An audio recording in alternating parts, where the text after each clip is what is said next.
Friends, स्वागत है आप सबका आपके अपने यूट्यूब चैनल स्मार्ट स्टडी 2.0 में। आज के इस वीडियो में हम एसएससी जीडी हिंदी के प्रीवियस ईयर क्वेश्चंस देखेंगे। तो चलिए फ्रेंड्स, वीडियो को स्टार्ट करते हैं। पहला क्वेश्चन है, प्रत्येक व्यक्ति को स्वयं आत्मनिर्भर होना चाहिए। उपरोक्त वाक्य का शुद्ध रूप क्या होगा? प्रत्येक व्यक्ति को स्वयं आत्मनिर्भर रहना चाहिए। प्रत्येक व्यक्ति को आत्मनिर्भर मिलाना चाहिए। प्रत्येक व्यक्ति को आत्मनिर्भर होना चाहिए। प्रत्येक व्यक्ति को स्वयं में आत्मनिर्भर होना चाहिए। कौन सा ऑप्शन सही है? प्रत्येक व्यक्ति को स्वयं में आत्मनिर्भर होना चाहिए, तो इसका शुद्ध रूप होगा प्रत्येक व्यक्ति को आत्मनिर्भर होना चाहिए। ऑप्शन नंबर 3 आपका सही है। नेक्स्ट क्वेश्चन है, नम्रता पूर्वक याचना करना क्या कहलाता है? आग्रह कहलाता है, अनुग्रह कहलाता है, अनुदेश कहलाता है, अनुरोध कहलाता है। तो नम्रता पूर्वक याचना करना अनुरोध कहलाता है। ऑप्शन नंबर 4 आपका सही है। नेक्स्ट है, निम्नलिखित में से किस वाक्य में वर्तनी की त्रुटि है? पहचान करें। नेहा की स्कूल में मन नहीं लगाता। सुजाता मनोहर के गांव से है। रमेश बाजार से सब्जी लाया। महेंद्र बड़े जमींदार का बेटा है। तो महेंद्र बड़े जमींदार का बेटा है, ये वाक्य जो है शुद्ध है, तो ये आपका उत्तर नहीं होगा। रमेश बाजार से सब्जी लाया, ये वाक्य भी शुद्ध है। सुजाता मनोहर के गांव से है, ये वाक्य भी सही है। नेहा का स्कूल में मन नहीं लगता, ये शुद्ध वाक्य है। ये वाक्य जो दिया है, नेहा की स्कूल में मन नहीं लगाता, ये अशुद्ध है। तो ऑप्शन नंबर 1 आपका सही है। क्वेश्चन नंबर 4, मनुष्य को किसी के प्रति द्वेष नहीं रखना चाहिए।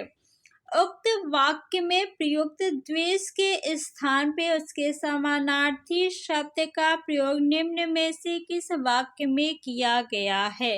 द्वेष यानी ईर्ष्या। मनुष्य को किसी के प्रति ममता नहीं रखनी चाहिए, ये गलत है। द्वेष मीन्स ममता नहीं होता। मनुष्य को किसी के प्रति ईर्ष्या नहीं रखनी चाहिए। मनुष्य को किसी के प्रति क्रोध नहीं रखना चाहिए। मनुष्य को किसी के प्रति प्रतिशोध का भाव नहीं रखना चाहिए। द्वेष मीन्स ईर्ष्या होता है। तो ऑप्शन नंबर 2 सही है। मनुष्य को किसी के प्रति ईर्ष्या नहीं रखनी चाहिए। क्वेश्चन नंबर 5, निम्न शब्दों में से आश्रम का पर्याय शब्द है? साकेत, थान, अखाड़ा, निवास। तो आश्रम का पर्याय शब्द क्या होगा? ऑप्शन नंबर 3 अखाड़ा सही है। नेक्स्ट क्वेश्चन, आज शीतल पवन बह रही है। उपरोक्त वाक्य में रेखांकित शब्द के उचित पर्यायवाची शब्द का चयन विकल्पों में से कीजिए। पवन का पर्यायवाची शब्द आपको बताना है। पवन मीन्स हवा होता है। अनिल, अनल, देखिए अनिल मीन्स क्या होता है? आग, और अनिल मीन्स क्या होता है? हवा यानी पवन। तो ऑप्शन नंबर 1 आपका सही है।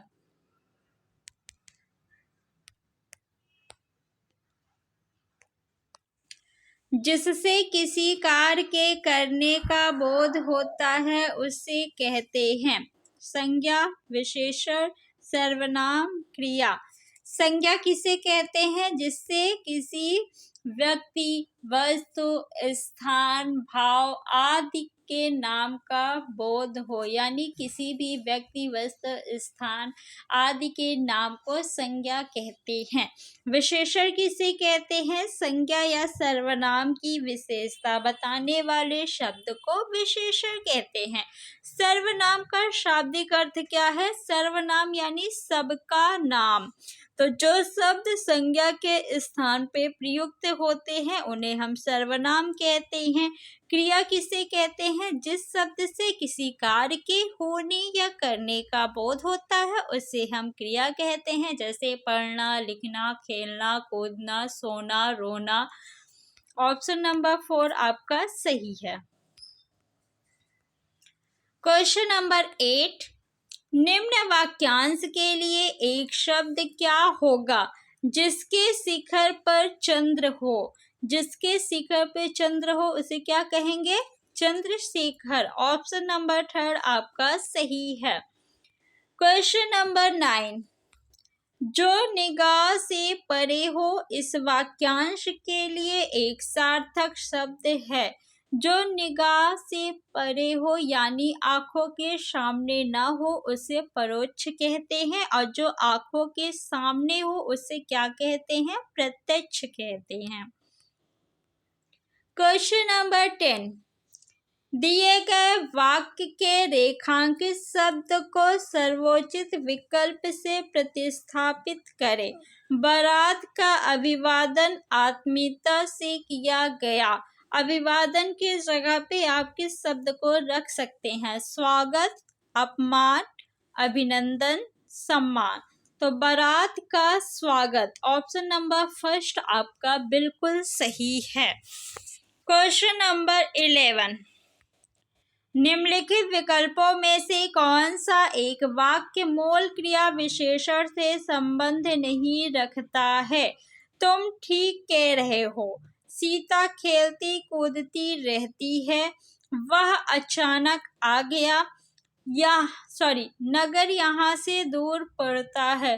क्रिया विशेषण यानी जो शब्द क्रिया की विशेषता बताए उससे हम क्रिया विशेषण कहते हैं। नगर यहाँ से दूर पड़ता है, यहाँ जो है ये आपका क्रिया विशेषण है। वह अचानक आ गया। आ गया क्या है? क्रिया, और अचानक क्या है? क्रिया विशेषण, क्योंकि क्रिया की विशेषता बता रहा है। तुम ठीक कह रहे हो, कहना क्या है? क्रिया है।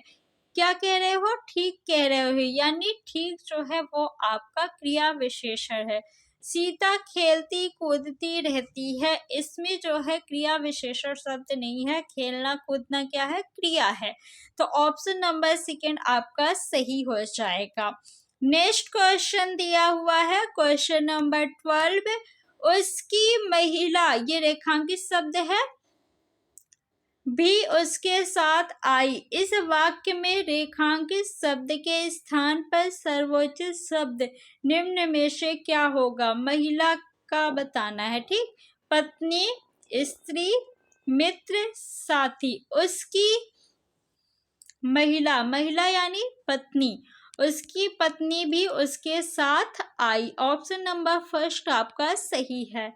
नेक्स्ट क्वेश्चन, क्वेश्चन नंबर 13, नीचे दिए गए मुहावरे में रेखांकित अंश के स्थान पर सबसे उपयुक्त विकल्प कौन सा होगा? तिल का पहाड़ करना, तिल का पेड़ करना, क्या ये मुहावरा आपने कभी सुना है? नहीं। तिल का खजूर करना, नहीं। तिल का आम करना, क्या ये मुहावरा सुना है आपने कभी? नहीं। तिल का ताड़ करना ये मुहावरा है। तो ऑप्शन नंबर 4 आपका बिल्कुल सही है। नेक्स्ट क्वेश्चन, क्वेश्चन नंबर 14, विकल्पों में दिया गया कौन सा शब्द निम्न वाक्य में रेखांकित अंश के स्थान पे आ सकता है? वह सचमुच में बीमार है। वह वाक्य में बीमार है। वह सत्य में बीमार है। वह झूठ में बीमार है। वह सच में बीमार है। बताइए कौन सा वाक्य सही है? तो वह सच में बीमार है। सचमुच के स्थान पे आप सच शब्द रख सकते हैं। तो ऑप्शन नंबर 4 आपका सही है, वह सच में बीमार है। क्वेश्चन नंबर 15, निम्नलिखित विकल्पों में से तलवार की धार पे चलना मुहावरे का अर्थ क्या है? अनावश्यक सलाह देना, ताकतवर होना, जोखिम भरा काम करना, सफल ना होना। तलवार की धार पे चलना यानी जोखिम भरा काम करना। ऑप्शन नंबर थर्ड आपका बिल्कुल सही है। गद्यांश दिया हुआ है और उसमें रिक्त स्थान दिया है, आपको रिक्त स्थान की पूर्ति दिए गए ऑप्शन से करना है। मनुष्य विवेकशील रिक्त स्थान है। विवेकशील आविष्कार है या विवेकशील मानव है या विवेकशील प्राणी है या फिर मनुष्य विवेकशील असाध्य है। बताइए कौन सा ऑप्शन सही है। तो मनुष्य विवेकशील मानव है, नहीं, देखिए विवेकशील से पहले मनुष्य दिया हुआ है तो हम मानव शब्द नहीं भरेंगे। असाध्य नहीं होगा, मनुष्य जो है आविष्कार भी नहीं है, तो मनुष्य विवेकशील प्राणी है। क्या है? प्राणी है। ऑप्शन नंबर सेकेंड आपका सही है। नेक्स्ट, सब कुछ जानने और समझने की रिक्त स्थान उसमें विद्यमान है। क्या विद्यमान है? मनुष्य में क्या मशीन विद्यमान है? नहीं। घड़ियां विद्यमान है? नहीं। गुंजाइश विद्यमान है? नहीं। इच्छा विद्यमान है। सब कुछ जानने और समझने की इच्छा उसमें विद्यमान है। विशेष ज्ञान रूप विज्ञान उसकी इसी वृत्ति का परिणाम है। रोग वृत्ति का परिणाम है या जिज्ञासा वृत्ति का परिणाम है, शांत वृत्ति का परिणाम है या विचित्र वृत्ति का परिणाम है? विचित्र होगा? नहीं। शांत होगा? नहीं। रोग होगा? नहीं। जिज्ञासा वृत्ति का परिणाम है। ऑप्शन नंबर थर्ड आपका सही है। पेड़ से फल को रिक्त स्थान गिरते हुए देखा तो जिज्ञासा हुई कि वस्तुएं नीचे पृथ्वी पर ही क्यों गिरती है? वैज्ञानिक गुरुत्वाकर्षण का महत्वपूर्ण रिक्त स्थान दिया। पेड़ से फल को रिक्त स्थान गिरते हुए हमेशा उठाते नीचे आते, तो पेड़ को फल से नीचे गिरते हुए देखा तो आते उठाते यह हमेशा नहीं होगा। ऑप्शन नंबर सेकेंड आपका सही है। पेड़ से फल को नीचे गिरते हुए देखा तो जिज्ञासा हुई कि वस्तुएं नीचे पृथ्वी पर ही क्यों गिरती है। वैज्ञानिक गुरुत्वाकर्षण का महत्वपूर्ण रिक्त स्थान दिया। क्या दिया? क्षेत्र दिया, सूचना दिया, ज्ञान दिया या सिद्धांत दिया? तो गुरुत्वाकर्षण का महत्वपूर्ण सिद्धांत दिया। ऑप्शन नंबर फर्स्ट आपका सही है। सिद्धांत की जगह पे अगर नियम दिया होता तो आप नियम टिक कर देते। तो फ्रेंड्स, हम लोगों ने टोटल 20 क्वेश्चन देखा 30 मिनट में। ऐसी ही और वीडियो देखने के लिए चैनल को सब्सक्राइब कर लीजिए और वीडियो को लाइक करके अपने फ्रेंड्स को शेयर कर दीजिए। Thanks for watching.